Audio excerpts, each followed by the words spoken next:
2043, Regression. Part 1. Monday, December 21, 2043 CE. The small plane flew out of Bristol International Airport almost without hitch. The pilot, an olive-skinned Pakistani man with a glorious grin, had agreed to accept our bribe of £4 million, in early 21st century terms before the great inflation, around £70,000, to produce our false papers and fly us out of the country. Our lives were in jeopardy. We could not remain in that country any longer, or in Western Europe or North America. We were wanted by too many people. Our destination was a small island somewhere in the South Atlantic. There were 5 of us on board that plane, plus a single pilot. The flight was illegal, but the necessary legwork and connections had been made for us to fly under the radar. I must confess, our host's Muslim faith did make me feel a little uncomfortable, and it was only after methodical profiling that our group determined that, all other things being equal, it was more prudent to trust rather than distrust this man. He said his Islam leaned towards Sufism. He didn't seem like a terror suspect wanting to turn our flight into a suicide mission. Then again, with all the religious tension being stirred up recently in England and America, it was imperative to be on our guard against those who would threaten our survival. We had a bounty on our heads by men of this man's faith, by radical Christians, and by radical Jews. We were in serious danger. The sad reality is, we were the losers in the culture war. It had finally happened. Civilization had fallen to the barbarians. Progress had turned into regression, as is the natural order of things, but it becomes harder to swallow when you are on the sharp end of it. Both secular humanism and neo-pagan pantheism and polytheism had given way to militant fundamentalism, with terrifying new forms emerging from the Abrahamic memeplex, as Jews, Christians and Muslims set aside their differences as children of Abraham, God's people of the God of Abraham, Isaac and Jacob, and decided on a final solution to the godless secular problem. Political liberalism had given way to authoritarian theocratic nationalism. Our once secular and enlightened nation had fallen apart under economic, political and religious pressure. The fanatical religionists had triumphed yet again. It brings tears to my eyes to think of all the people we were leaving behind. The nation, once the bastion of intellect of devotees of nature like Charles Darwin and Richard Dawkins, was entering a second dark age of barbaric feudalism, theocratic dictatorship, and bloody sectarian violence. Everything we had cherished for hundreds of years had come to naught. I can't help but think, too, of all the loved ones I am leaving behind. My wife Sarah agreed to come, with my 8-year-old son Lawrence. They never arrived. I have no idea if they are alive or dead, but I do hope they would be prudent enough to go through the motions of a good Muslim, or evangelical Christian, or one of the combinations of the two sweeping the country, so as not to put their lives in danger, and seek protection from their newfound tribe, using violence if necessary to protect their lives. Above all, if they were still alive, they had better not utter the name of the unspeakable one. Fortunately, that very man taught them the importance of prudence and safety, essential to survival. I hope they heeded his words. They may still be alive. Looking out of my small window, the coastline of Great Britain is now almost receded out of view. Only the dark blue ocean of the Atlantic was visible, with the usual clouds. It's only 3:30 p.m. yet getting dark already. These northern islands suffer from a lack of winter daylight, as their residents are quite familiar with. Today, however, it's not mere daylight they are lacking. The natural light of reason is finally being snuffed out.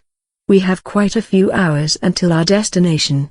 I am going to go right back to the beginning of this story. My mind is racing. I feel unreal, sick inside. Maybe writing will be somewhat therapeutic. In this case, truth is not only stranger than fiction, it can be even more terrifying. It takes a strong mind to overcome terror and maintain composure in the face of adversity. Yet I feel compelled to write, on my trusty touch-type slate which folds effortlessly into my pocket. I'll begin at that fateful day of the discovery in Bath. Tuesday, January 27, 2043 CE.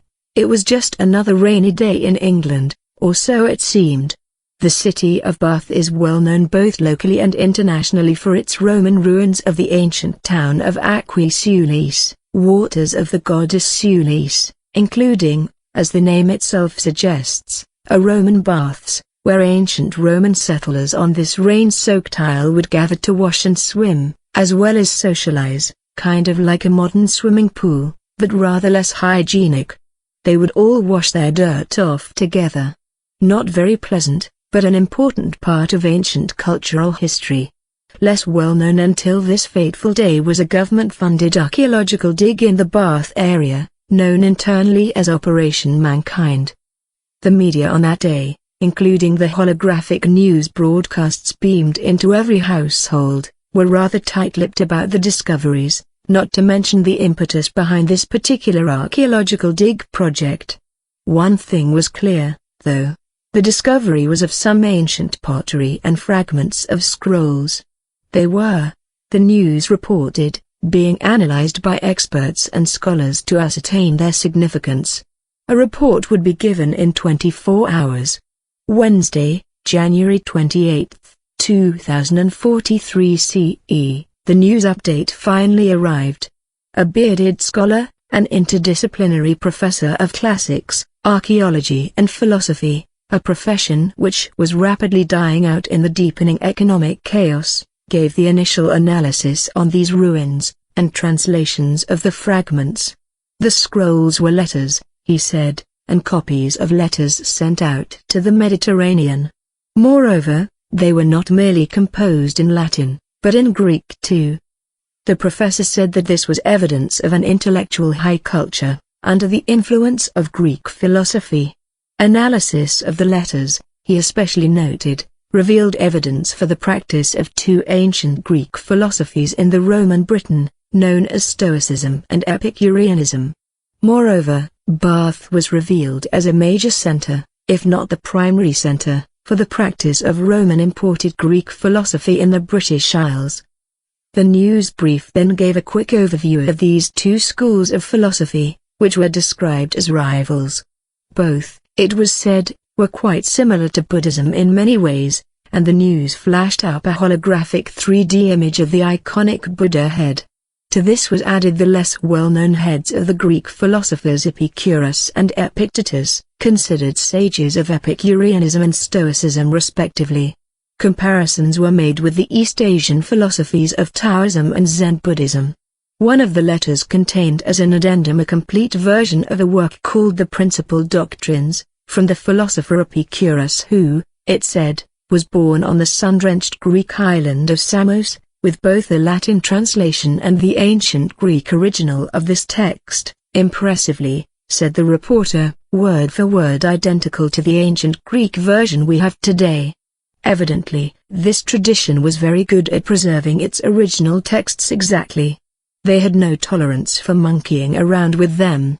Friday, January 30, 2043 CE, the previous day contained nothing particularly new, however some news came today on the scrolls, and the first real news emerged concerning the pottery shards. The shards, it was revealed, contained a diagram outlining a complex and strange kind of machine. The news reports noted that there were some extraordinary machines built in ancient times. It briefly discussed the Antikythera mechanism from the Greek island of the same name, an ancient kind of computer used for navigation. It was speculated that the diagram on the pottery shards might have been an ancient British computer, although, it was made clear, nothing anywhere near as advanced as the computers we have today. Nevertheless, the existence of ancient computers was not something the public had yet woken up to. It now appears this was not an accident.